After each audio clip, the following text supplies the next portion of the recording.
All right. So, Coach Pat Denecke, okay, on the zone progression today. So, Coach, it's up on you. All right, thanks, Coach. Really appreciate you having me. Like Coach said, I'm from University of Maine, going into my fifth season. As my third as the offensive line coach. I've recruited 6 or 7 Canadian players, 2 of which are all Americans at the FCS level. And what we're going to do today is talk a little bit about our zone scheme, how we teach it, and how we drill it. So I'm going to go ahead and pull up our presentation. If there's any questions, guys, please feel free to interrupt. Um, I'm excited to talk some football with you. So for our zone scheme at the University of Maine, we're going to talk mostly inside zone. We'll touch a little bit on outside zone. The 2 things that we ask our guys to know for every play is what is our rule and where's our aim point. So for our inside zone play, our rule is play side gap to linebacker, meaning that we are always going to be checking our play side gap first to determine our responsibility. And our aim point is going to be the defender's play side number. There are situations where we can change the aim point, and we'll talk about that here as we get into the tape. The only thing that changes for outside zone is we change from a play side number to a play side armpit aim point. Our rule stays the same. The zone is zone is zone. The angle of the back adjusts our aim point on the offensive line. For inside zone, the 3 things we have to know on every snap. Who is the key? We are going to identify a certain linebacker as the key. It's the center's responsibility to key everything. We don't ask the quarterback to key anything in the run game. So the center's going to get the play started. He's going to mic ID, and we need to know how that affects us, whether it's an open or closed surface to the call side. Once I know the key, I need to ask myself, is my play side gap open or closed? Is there a defender in my play side gap? That's all that is. If there's a defender in my play side gap, my rule is play side gap to linebacker. I'm going to block the defender in my play side gap. If my play side gap, if there's no one in my play side gap, I'm going to determine if I'm covered or uncovered, and is there a defender on my body? And that's going to determine whether we combo front side or back side with our combination blocks. So if my back, as we get into our zone blocking progression, this is what we call our board progression. These are the drills that we're going to do to build up and work every piece of our zone footwork and our zone technique. And we're going to do these pretty much every day. We're going to start practice with some form of this. We're going to get this in, and it can easily be adjusted for our gap schemes as well. So the first thing that we're going to do is we're going to work our 6-point strike drill. This is just getting our hips uncoiled, really loosening ourselves up, getting used to striking with our hips and using it as a whole body extension as opposed to extending our arms. So with this drill, you'll see here in our off season, we're going to be in a 6-point stance, palms on the ground, knees on the ground, toes are curled up underneath us, and we are going to fully extend out and try and strike the bag as fast as possible. We do not want to fully extend our arms. Our hands should be the first thing that touch the bag, but we're not looking to press it off of us. We don't want to create that separation in the run game. We're looking to keep everything as tight as possible, and the strike comes from our hips, not our upper body. So you can see here on a whistle command or a snap count, depending on how you want to do it, we're just going to explode out, not up, out of that 6-point stance. Really nice job here on the right, keeping our hands nice and tight, right? I should not be able to see any space between your side and your elbow. On the left here, those elbows are flared a little bit too much. We want to keep all of that nice and tight to our body in order to use every muscle in our upper body. The more those elbows flare, the fewer muscle groups you're using. So we're trying to be as strong as possible with that punch. And we should, again, be falling forward, almost scorpion up, if we've gotten enough force generated with our hips. Another clip here on the left, that's Liam Dobson. He's our All-American right tackle from Ottawa. He'll be coming back. He'll be a true senior this upcoming year. So you can see here, really quick, explosive movement, but not as much hip as I would like. But he does a great job going straight out, a little too wide with his elbows. Better job on the right with our tight hands, but our player on the right, he's striking up, right? We don't want that blow to raise up because we're not trying to extend here. We want to keep our hands at about our chin. All right. Once our hands go above our head, we're losing force. All right. We're losing control of that block. And you can see here, we do it on the Crowther sled once we get outside. Really nice job by Mathieu Stolso here.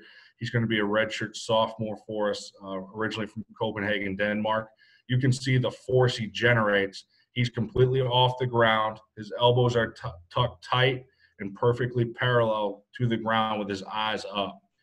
Right? The helmet, our face mask, should never hit the pad here. Right?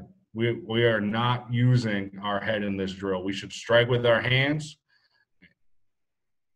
and bring the power from our hips. You can see the difference of the force generated between Matthias here, who gets himself fully extended, versus Chris Mulvey, who's our starting center. He never quite gets his hips through. You can see here that his hips don't get through. They don't open up. He's leaving force behind.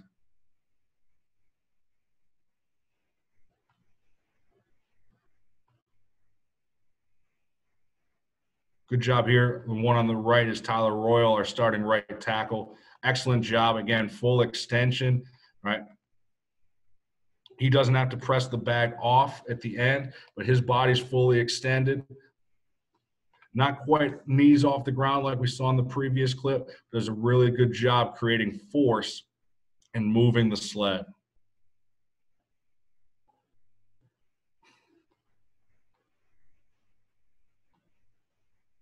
Another good job by Matthias, but you can see, right, again, his hips don't get all the way through, so he's leaving some force behind. But again, nice job.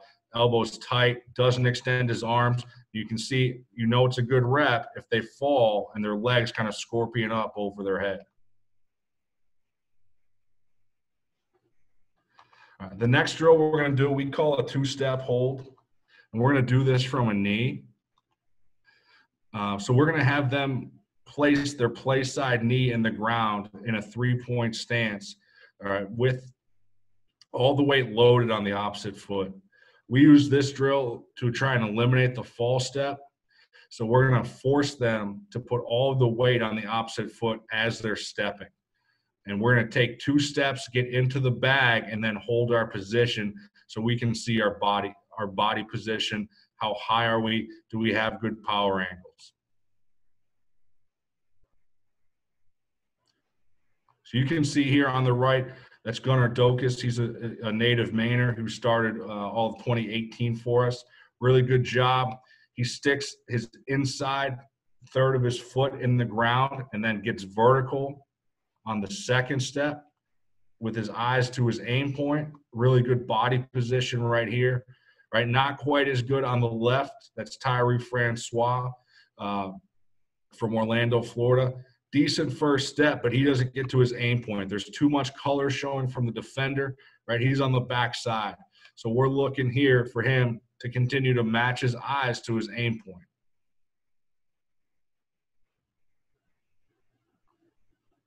Same 2 going the other way. Much better by Tyree here.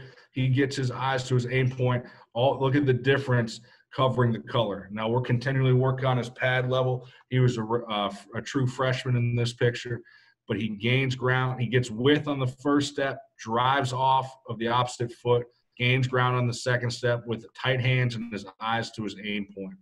We just continue to harp on the pad level. Now here from Gunnar, don't like it quite as much. Kind of a hop step. We want to see him dig that first step in the ground and drive the second knee forward.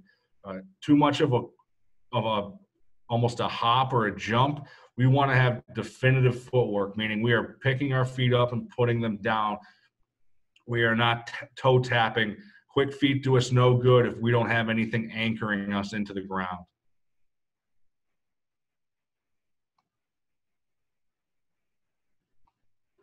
Matthias on the right again, really nice job. Now this is what we would consider definitive footwork. Drives off, instep in the ground, steps vertical on the second step, eyes to his aim point. Only thing here, if we're being nitpicky, his eyes are down a little bit, but that's a near perfect rep. Not bad from our man on the left, Vinny Shell from Oceanside, New York. Vinny started about 2 or 3 games. He was the 6th man most of this past year. Still gaining ground on that second step, but we want that second step in the ground just a little bit faster. That second step's probably a hair big, all right, but still in good body position, good power angles. When they get that first step in the ground, the things that we're teaching them, and we'll get to it more as we get to the full step. All right, the coaching points on the first step, or we want to lead with the ankle, not the knee. So you can see here, the first thing that moves for Matthias is his ankle. All right, we don't want to roll out at the knee. It forces the weight back. We want to keep our weight centered, and then we want to be able to drive vertical on the second step. All right, if we step underneath ourselves or we allow our knee to roll outside of our ankle, that's going to be a big factor in causing us to cross over on the second step, which we don't want to do. On inside zone, we want to try and we are stepping vertical to the defender's near foot on the second step. Right, as we get outside, we always like to incorporate our boards here. So that's Tyler on the right, Tyree on the left. Really good first step by Tyler. Ends up in good position. We'd just like to see a little bit more strike with his hands.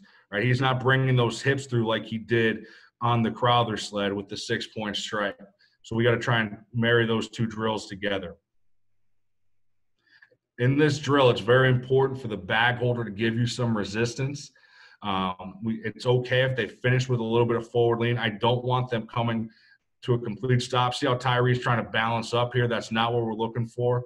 All right, we're looking for them to finish with a little bit of forward lean, because obviously when we get to the full board, we're going to be taking those 3rd and 4th steps.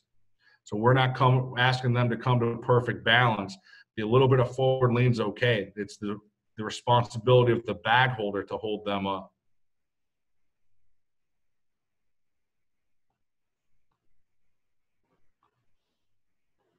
Much better punch here. Just really good footwork by Tyler. Right. He's getting it. We're putting the knee of the footwork step went on the edge of the board, forcing us to get width over the board. So that's a really good job. The first step lands in a great place. The second step gains ground. He's on his aim point, a little bit of forward lean, very good rep. Again, this was early in Tyree's career. This is his first spring after he redshirted. Right? So he's coming to balance. We try and get the young guys to trust it, right? Trust the guy holding the bag that they're going to hold you up, right? Don't pop up and come to balance, because then it's defeating the purpose of the drill. All right, next drill, fit, feed, and drive. We will run the drill by these 3 commands. So who's ever up will come up. I will say fit. They will get in the fit they were just in, that they stopped in the 2-step hold drill. So they're going to get into a good fit, tight hands, eyes up, good power angles in their ankles, knees, and hips. The second command is feet. We're going to start slowly walking off the line of scrimmage, right, with our power steps. Really good job by both guys here. You can see all the weight is centered. When we take these steps, we should either have all of our cleats in the ground or none of our cleats in the ground. In this drill, it's very important that we overemphasize not rolling off the front of our foot as we gain ground. We want to get all of our cleats in the ground, stomping off the ball. And then the final command is drive, where we're going to go full speed. Keeping the same footwork, only thing that should change is that we are increasing the tempo. You can see here, really good job by both these guys.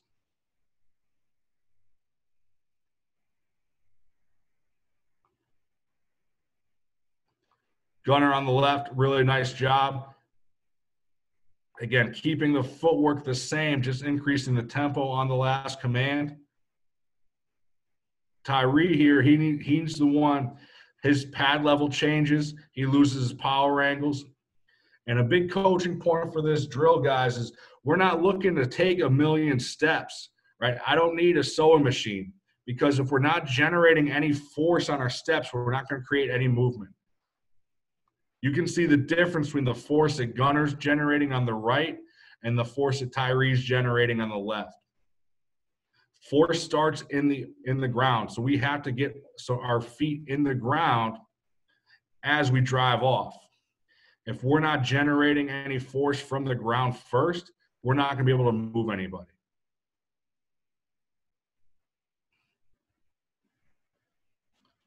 Last one here.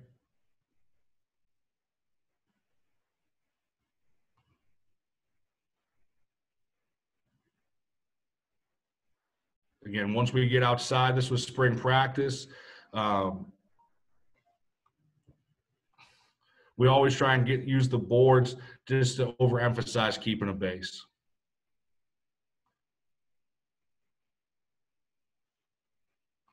So the 3 commands: starting the fit, feet start walking off the ball, tempoed at a slower pace, and then once we yell drive, that tells them to transition to a full speed rep.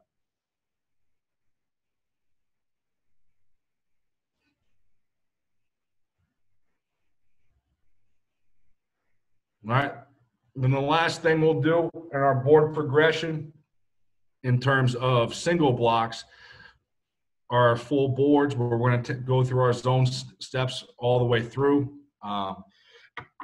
So these steps here, this is if my play side gap is closed. So there's a defender in my play side gap. I'm taking this footwork. My first step, whether it's zone scheme, gap scheme, any type of run game, my first step with a defender in my play side gap is going to be a position step. And with zone scheme, whether our play side gap is open or closed, we're always stepping with the play side foot first, no matter what. We are never going to be stepping opposite the direction of the play. We don't give them a landmark. You know, when I was playing, it was always a 6-inch step. Width and depth of your step is determined by the alignment of the defender. That's why it's always important to know what your aim point is, because your position step is designed to get you in position to attack the aim point. Unless you got a very tight alignment, most likely we're not going to be making contact on that first step. So this step is designed to get us in position to get vertical on our second step and make contact. Leading with the ankle, not the knee, that's a major coaching point. And we talked about that earlier. So I want to keep my knee tucked inside my ankle as I step. If I allow my knee to roll outside my ankle, that means I'm not going to be getting very much width. And I'm either going to cross over or I'm going to be stepping underneath myself on my second step. My second step is my power step with my backside foot. This step should always gain ground. I should be making contact on my power step, covering the color. I should be just on inside zone. I want to be number to number with the defender with a slight play side aim point to my play side number. All right. My second step should step to the defender's near foot. So I want to be foot to foot again with just slight play side leverage with my aim point. And again, this is where we are making contact. This is where we are striking. My push step is the third step, and every step thereafter. This is when we start creating the vertical push. We accelerate our feet. This turns into the fit, feet, and drive drill. All right. It's the third command, driving the defender off the ball. Keep our weight centered. And again, I should either have all of my weight, all of my cleats in the ground or none. We do not want to be on our toes. We don't want to roll off the front of that foot. We want to treat these steps like our legs are pistons, straight up and down.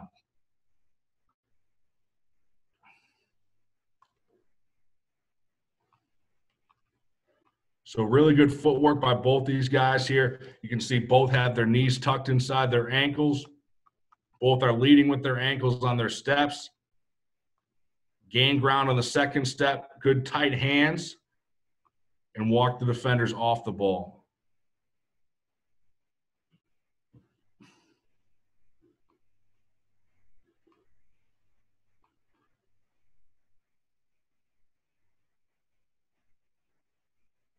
Good job again. When we watch this, again, the main thing we're looking for is that first step. Does my knee stay tucked inside my ankle? On my second step, does it gain ground?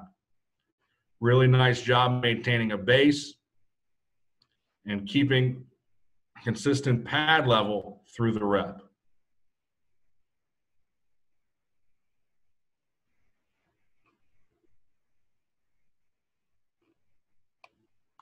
You can see the difference here. We just start to see the knee slightly roll outside the ankle here. And now we're back underneath ourselves on the second step. Because we didn't get enough force generated out of that first step into the second step. Now on the left here, Vinny's second step really doesn't gain any ground. He gets a little top heavy.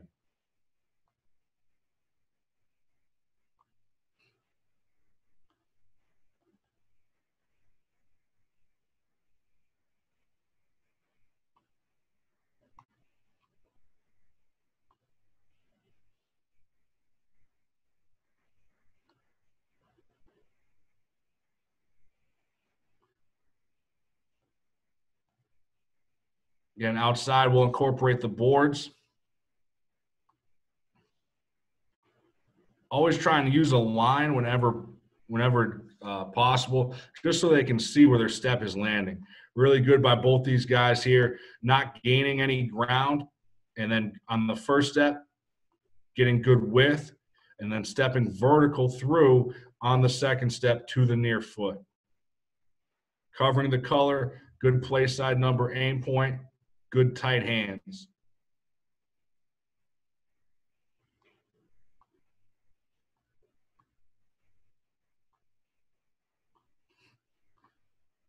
On the left here, Tyler, this is why we say we don't want to make contact until the second step.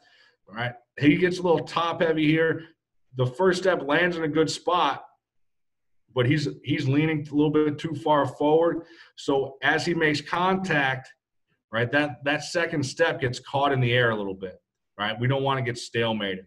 We want our hands in that second step landing at the same time, so it's a unified blow. Right here, he just gets caught a little bit, and it doesn't have the same pop.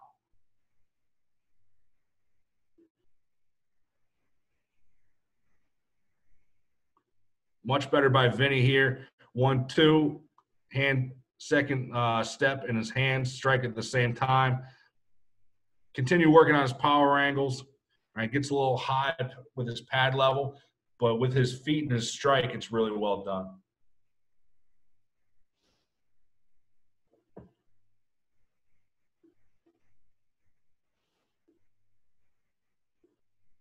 Really good by Liam. First step in the ground, second step gains ground. That's when he's striking. Walk him off the ball. And then if we want to transition to outside zone, all we're going to do is, as opposed to the board being straight ahead, we're going to put it on a 45. Our play side foot is still going to be on the backside edge of the board, as you can see here. And then we're going to have the defender, instead of straddling the board, we're going to have them offset to the play side, really forcing our guys to get width.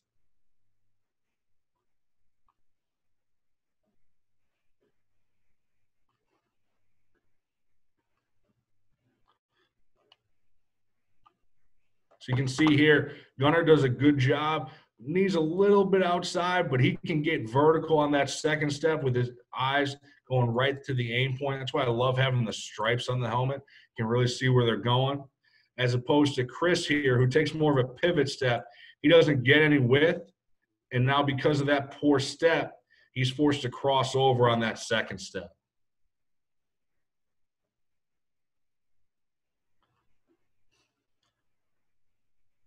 So obviously with a wider aim point on outside zone, that first step's going to be wider. We tell them to try and split the defender's crotch as opposed to stepping on the near foot on the second step. So pretty good by Gunner here. Much better by Chris on this second rep. Good width and depth, attacks his aim point.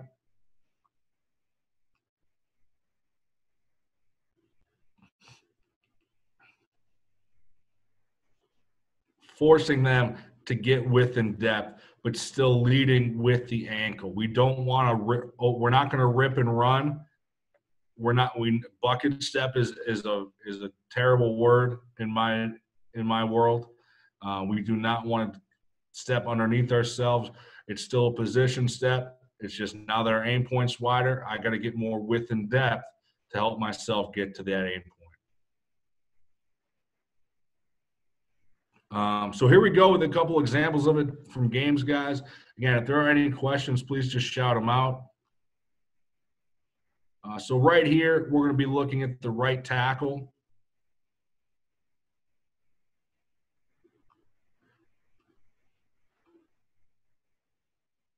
Really good first two steps. Strong with his hands. Stalemate a little bit.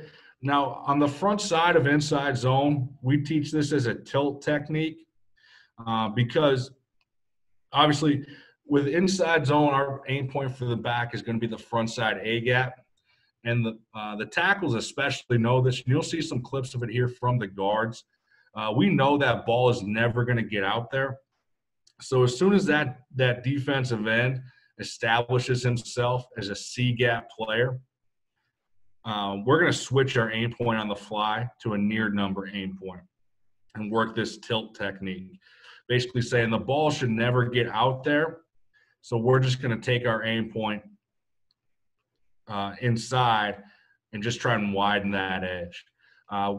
We do it on one step. For inside and outside zone, we have a certain number of indicator steps.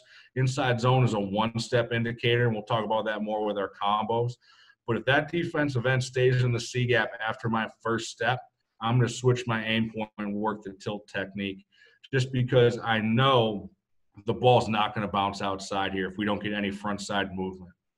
The reason we won't step inside right away is I just think it really shrinks an edge, especially if you're going against a bigger defensive end. We still want to try and give the illusion that this could be an outside hitting play by getting width on that first step, and it's just going to make it easier, make him a little softer as opposed to if we just stepped inside right now.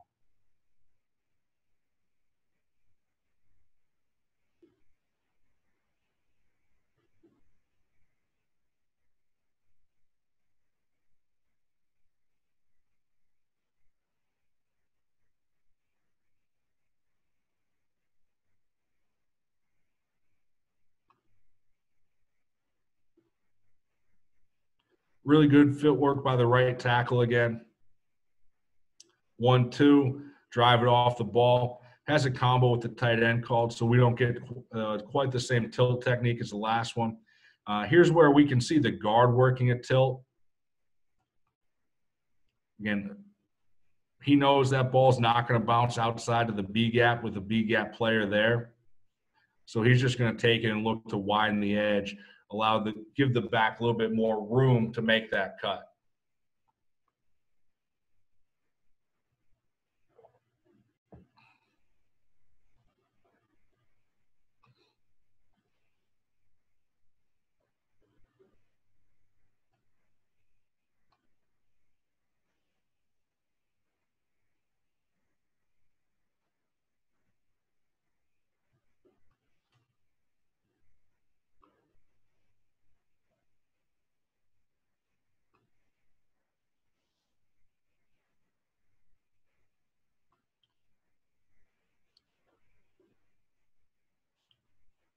Good by the right side here.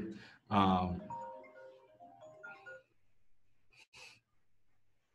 little bit of a shuffle step from the right tackle, but really good on contact, working that tilt. Same thing from the right guard. That's Liam. Really good 1-2, and then working that inside hand to widen, allowing the back to press, and then make his cut.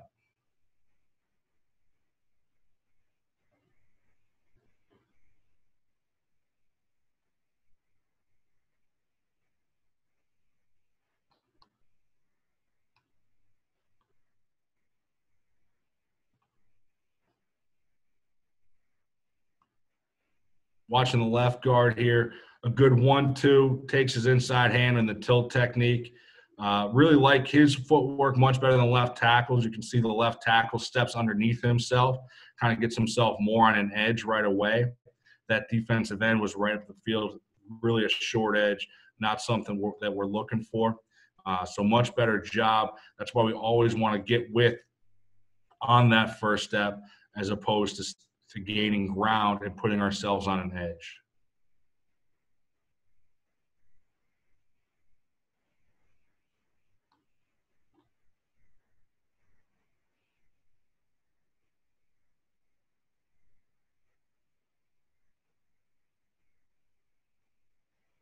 And then watching the left guard here, really important, especially with the tight 2-eye here. If it's on the back side, if it happened to be a tight 3 technique to the front side, we want, for the most part, we want to keep these guys in the gaps they're designed to be in.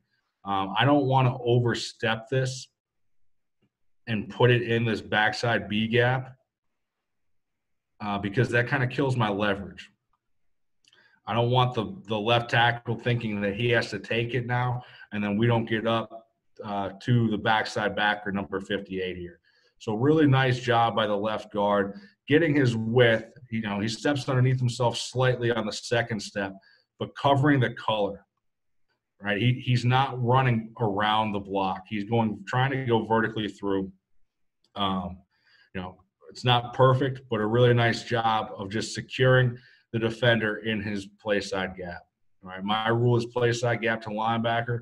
Unless it's a definitive line movement like it is on the front side here, I want to block the defender in my play side gap.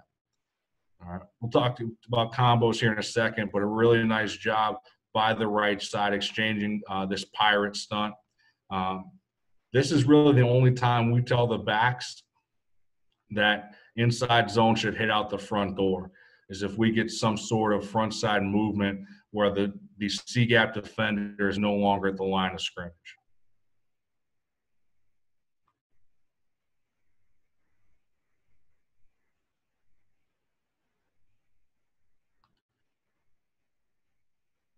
Now, as we talk about outside zone, we're still going to talk in terms of indicator steps as far as our tilt goes. All right, the number one thing that we want to create in outside zone is either lateral movement or vertical push. So if that defensive end is going to create freeway force, I'm just going to take him to the sideline. On outside zone, the only thing that changes is obviously our aim point, and then it's going to go from a 1-step indicator to a 3-step indicator. So you can see here the right tackle starts to work his tilt technique after 3 steps, really creates good lateral movement before he commits to the tilt. That same 3-step indicator goes for the right guard. So he's going to chase the right tackle for 3 steps, making sure that we don't get the defensive end folding in. And then after that 3rd step, he's going to climb to the 2nd level.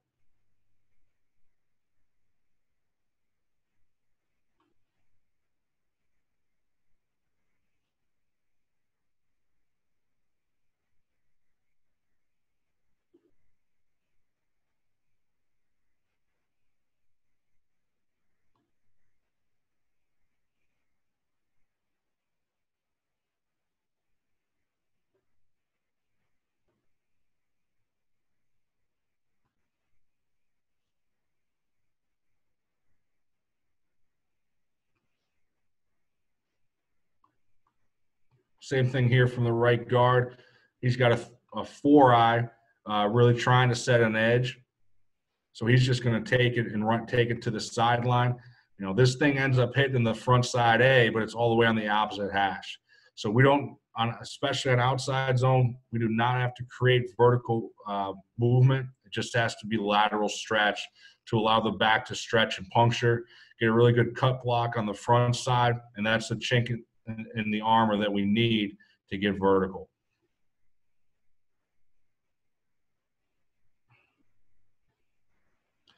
All right, so the next technique, we're going to start transitioning into our combination blocks. The lazy forearm is something that we're going to use if I'm comboing with the man backside of me, which usually means I have a man shading my backside. The first step with a lazy forearm is going to be a tough step. Again, that's always with my play side foot. Whether it is inside zone, outside zone, doesn't matter. If it's a zone scheme, we're stepping with our play side foot first. In this particular instance, it's just a timing step. We're going to pick it up and put it straight back down because we're teaching the man you're comboing with, who's going to be backside of me, that you're trying to make contact on your second step. So we're going to make contact on our second step as well. The second step is our strike step. We're gaining ground with our backside foot. This should be stepping vertically through the outside half of the defender. My backside arm should deliver a lazy forearm as my second step lands. I'm going to try and keep my play side arm free as to not lock my hips. I don't want to get that play side hand involved just in case a linebacker plugs. I'm trying to keep myself open so that if he comes downhill right now, I don't have to waste movement trying to get my hips back open. A lot of what we teach is based on functional movement and being able to react.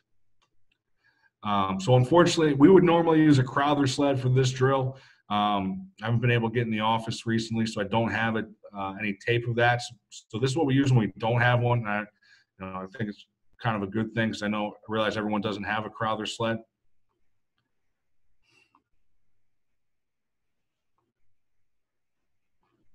So both guys here gaining a little bit too much width on the first step. We really want to put that first step, pick it up, put it down right in place. They probably felt that these were a little bit heavy shades, so they were trying to uncover themselves just a little bit more. All right, so we can tighten up that first step, but both second steps very good. We're gaining ground, and you can see the lazy forearm. We're trying to create as much surface area as we can with that backside arm. I want to strike with my shoulder and my chest plate using my forearm as a weapon, and I want to really pry that play side shoulder open for the backside man, whoever I'm comboing with. And then I want to keep myself going vertical and my play side hand free.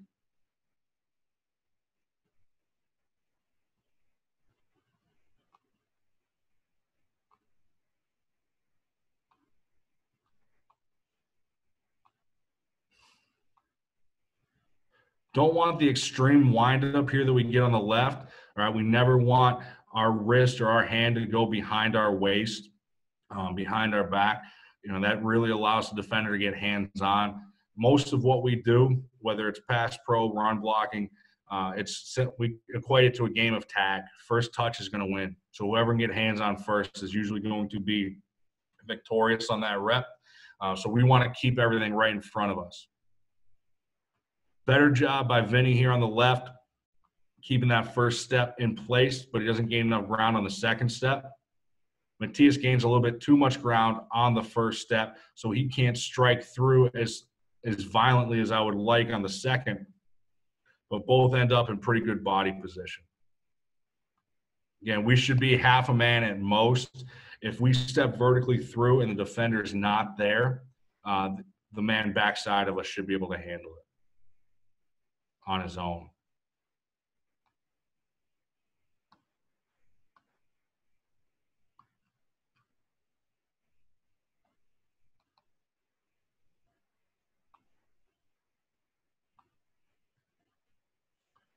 Good by this crew again. Really good body position. We want to take this vertical off the ball. We don't want to lean back into this too much. Again, if that defender is too far off my body, the man backside of me has got to be able to handle it on my own. So both these players were guards at this time. So they got 2 eyes off of the backside. Strike vertical, keeping our eyes up for the second level.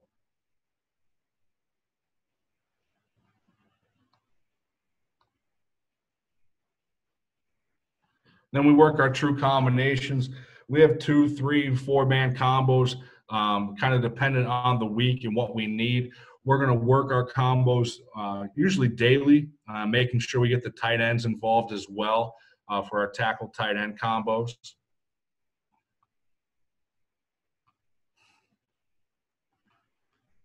So good rep here, right? So we talked about scheme earlier. So this would be zone to the right. This would be a left guard, left tackle with a backside 3 technique, comboing to the will. All right, so on the right side here, the left guard, he has an open play side gap, but he is covered. So he's going to combo with the man backside of him. Left tackle, his play side gap is closed. So he knows he's responsible to block the man in his play side gap. The man who has the open play side gap has to make the combo call, right? The man with the closed play side gap is assuming he doesn't have help until he makes a combo or until he hears a combo call. So really nice job here. Strike through with the lazy forearm, gain ground. And in this technique here at the end, we call a snap off. Right, we want to hold this combo until the last possible second. But once that defender declares, we're going to change our tempo and snap off, right, to our second level responsibility, keeping our same aim points. So a really nice job at the second level here. Backer starts to show, I snap off, and I finish in the fit.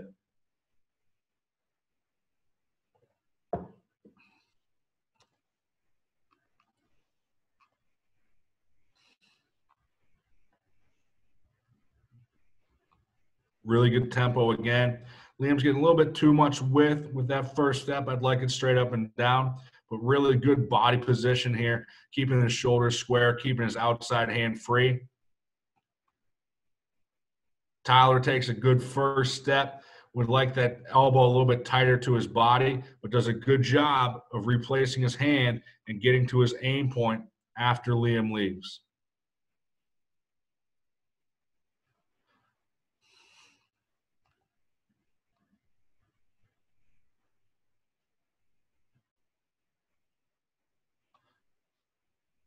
Now, if we get any sort of fallback, the man who's got the open play side gap, he's just going to fall back into the 2-eye in this case. This is a center guard combo, and pin and have the underneath man come off. That's why we can't get too wide on this. We want that backside arm, that lazy forearm, taking half a man so that he can come back and overtake if necessary.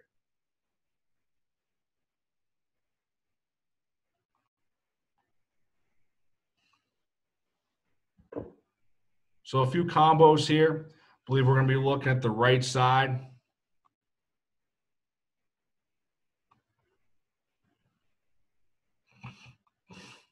Don't get a great lazy forearm by the right guard in this picture.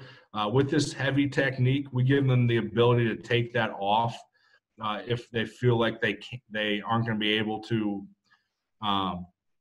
give themselves enough space. So we would call this a double stab, where even though that the right guard has an open play side gap, he's going to pretty much take the whole man because that 3 technique's almost head up. But it's a good job staying on the path. Very good footwork. 1-2 vertical, a little bit narrow by the right tackle. And then we get a good snap off here at the second level, creating vertical push for the back to press, and then cut it back.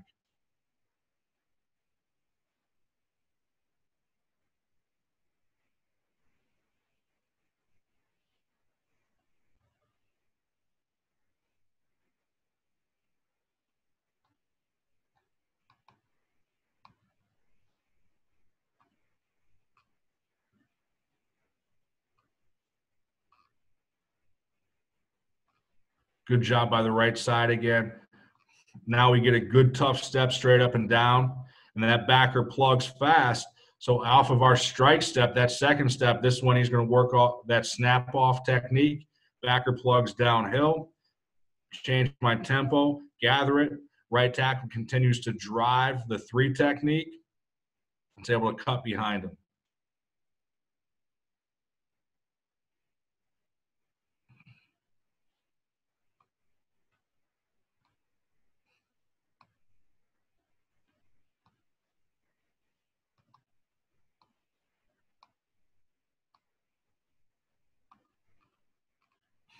Now here's the scenario where we get a little bit of fallback, inserting a safety. So the backer's gap exchange, backside. So good job. Play side man falls back into it and pins. The backside man comes off and is able to pick up the plugging backside blitzer. And we hit it out the front door for an efficient play.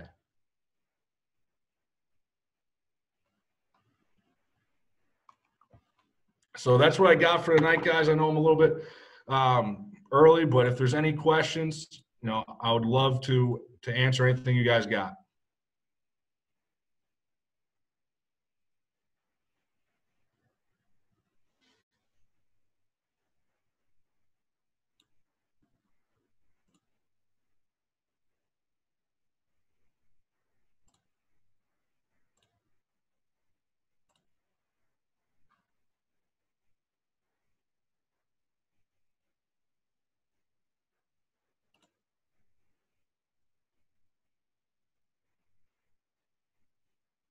You got a question, Coach? Yep. The question is for the play side uncovered lineman. Do you have him step vertical on the combo?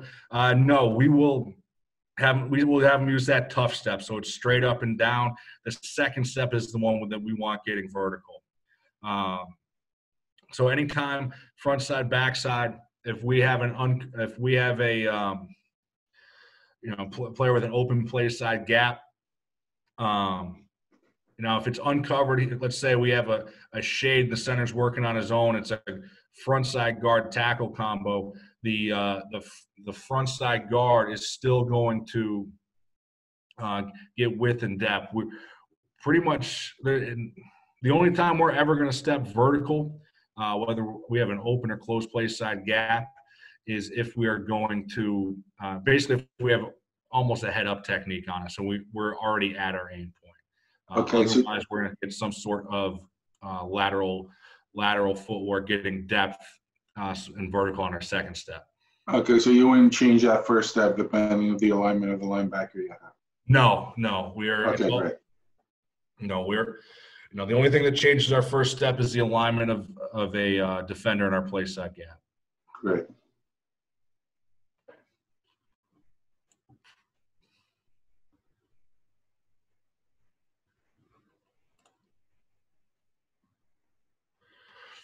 Have you seen any changes to techniques given the latest focus on player safety and contact to the head? I think we're just more conscious of how we word things. I'm very intentionally always saying that the head should not make contact. Our hands are the only thing making contact. I don't know if necessarily that the techniques have changed. I think at least for myself, I'm just much more conscious of how I word things, and making sure that that's in writing in our manuals, things like that. We haven't adjusted our technique too much because, if we're doing it the right way, the head should never really be involved.